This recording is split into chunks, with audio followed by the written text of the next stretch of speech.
This episode includes dialogue about suicide. If you or someone you know is experiencing suicidal thoughts or a crisis, please dial 988 and support will be immediately available for you.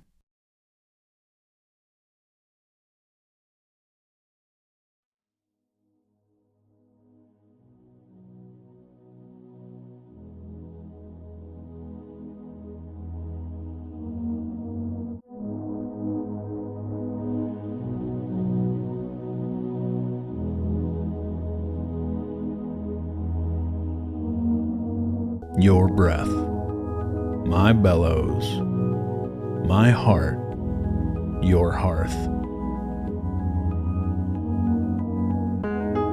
Today, we participate in a sacred silence. Today, we carry a new ember.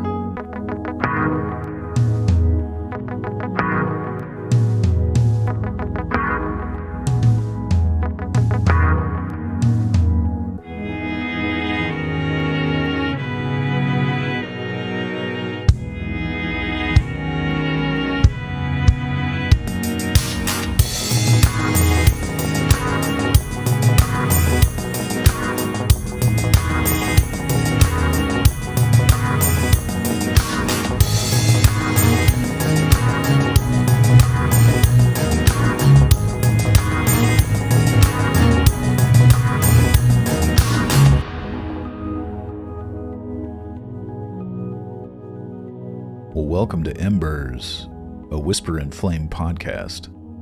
My name is Michael, and I am the voice of Whisper and Flame. I am the voice that will guide you and journey with you these next 30 days. When your flame has burned down to embers, and all you can do is but whisper, you are welcome here. If you haven't yet, pick up a copy of Embers, 30 Days for Holding What Remains. It's a guided devotional journal that lets you encounter art and poetry and scripture and lets you have space to write your story for yourself. Visit our website, whisperandflame.store, or our Etsy shop, or Amazon. I'm a former staff pastor at an inner-city homeless shelter. I was a hospice chaplain working with patients facing the ends of their lives. I planted a church for deconstructing Christians before deconstruction was ever really a common term.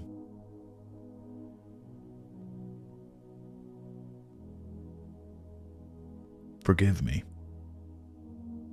I couldn't see another way. And I've wronged you in more ways than just this. But at least this way, I won't have an affair. I used her attention as a medicine to feel better, to anesthetize myself. I'm afraid I'm losing control. I've been distant from you. I lost sight of my love and my duty to you. I've numbed myself from hurt, but I've also numbed myself from you. Numbed my love for you. It was unfair of me to trade you for the medicine. You are not to blame. I am. There have been so many days when I asked God to kill me instead of lose control and go through with it. Go all the way with her. I asked him to kill me in a car accident or crossing the street to get the mail or a heart attack. I prayed for heart attacks so it wouldn't end like I know it will end if I don't go through with it. And I couldn't tell you where this was headed, and I'm sorry to confess like this. I know it won't make sense to you that death is the better option, but it is. I don't want that damned voice I hear to harm you.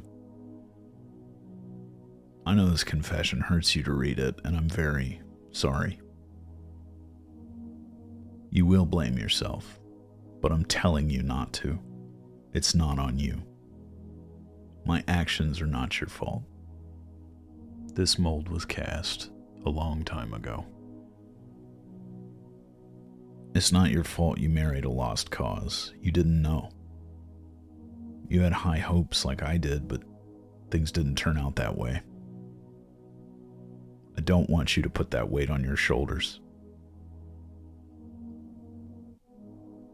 I'm stalling now, rambling, trying to hold off because I don't want this. But I know it's the only way to stop myself from going through with it. I cheated on you in my mind and my heart. I don't want to do it with my body. And I'm caught between those two paths, one death or our death, me or us.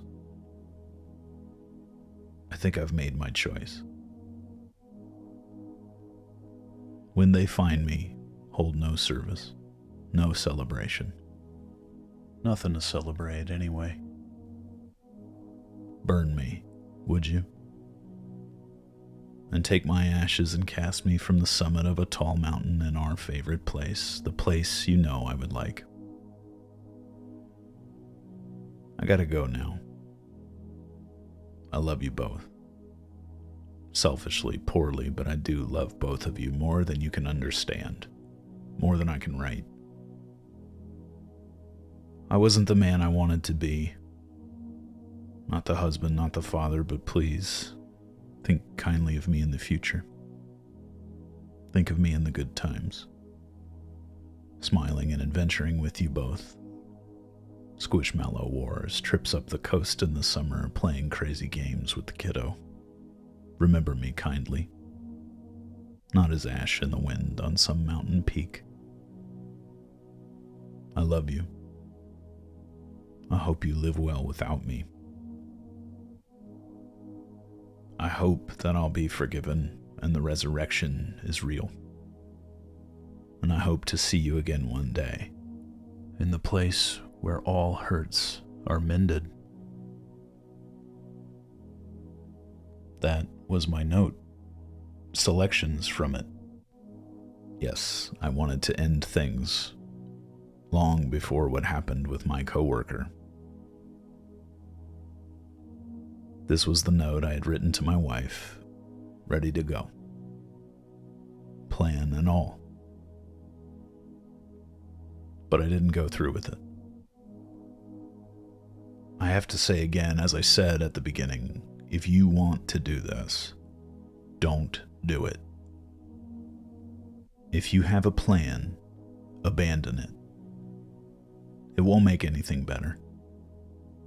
And it's only with life that there is a chance for a chance.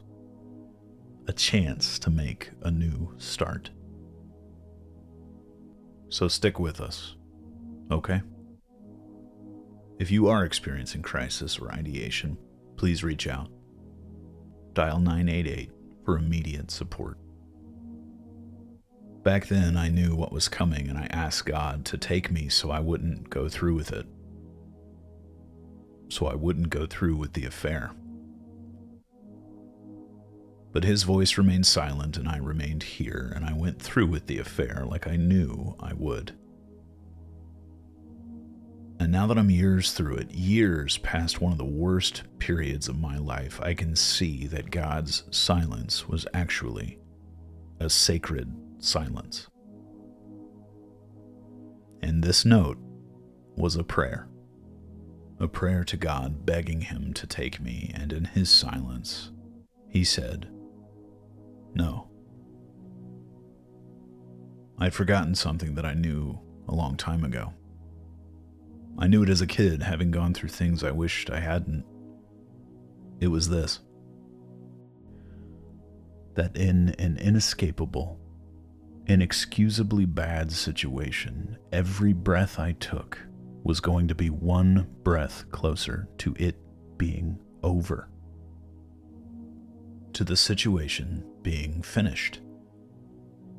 And when it was over, I knew that something new could begin. Because nothing is forever. So all I needed to do in any bad situation was keep breathing. I knew that as a kid, when some hard times presented themselves, and that too was God speaking to me. God's answer to my note, my prayer, his sacred silence was the same message. He said, "You will keep breathing." So I remained, and I sinned, and here I am. I'm not glad about what I did. I think you know that by now, but I am glad.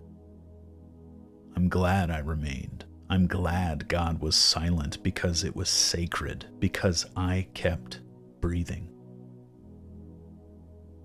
Not long ago, my dad's best friend John lost his son to suicide. I grew up with this kid, Jamie, and I loved him.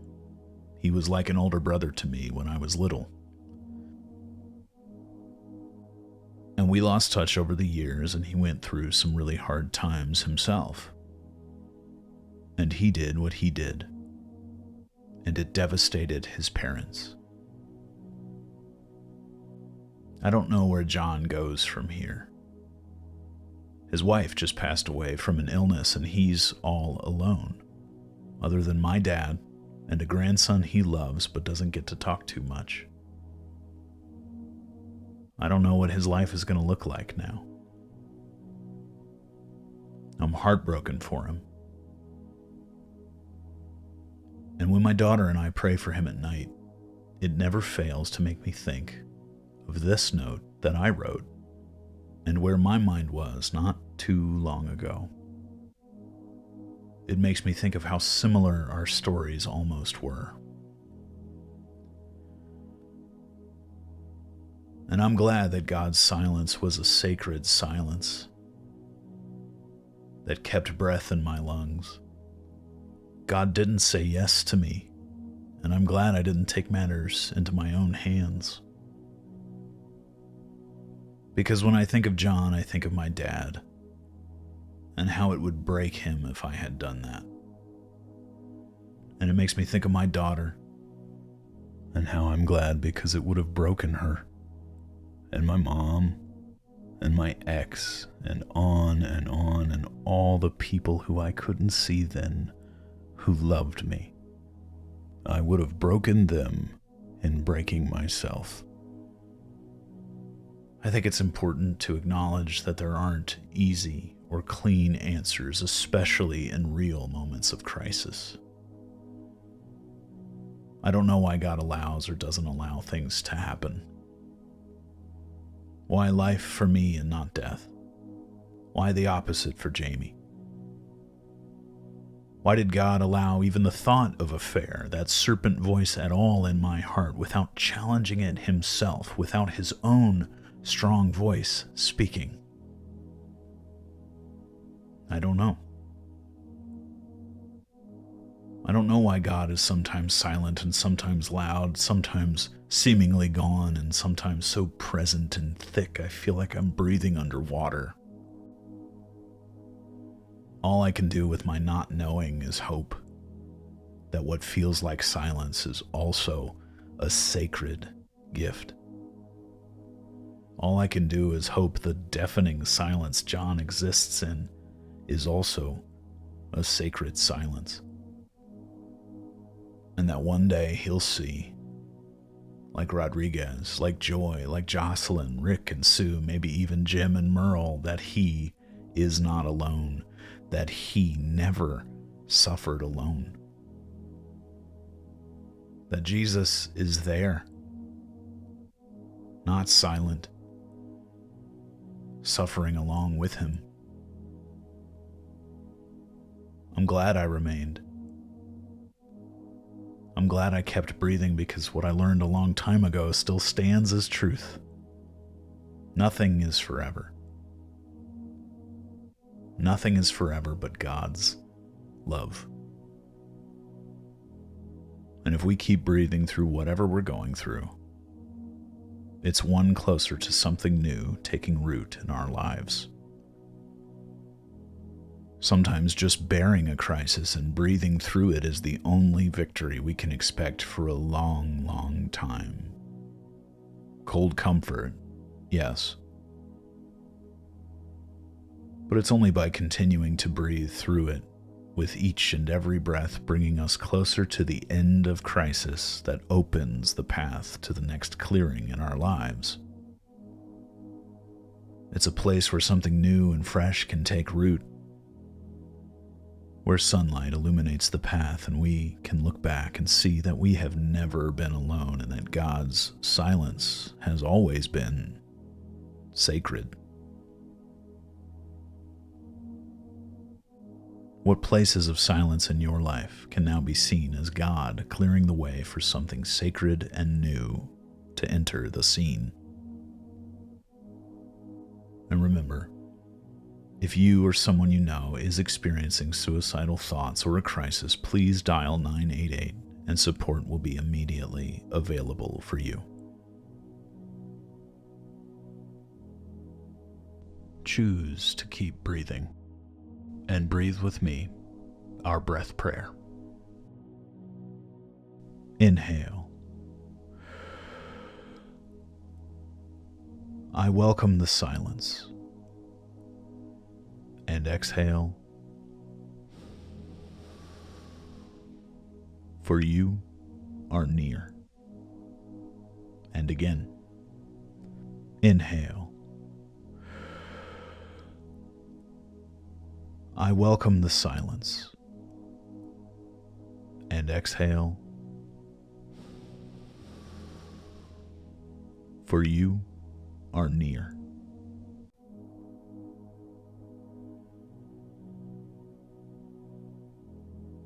I want to know your story. I want to hear about the sacred silences in your life. If you'd like to share your story with us or even join us on this podcast, we'd love to hear from you.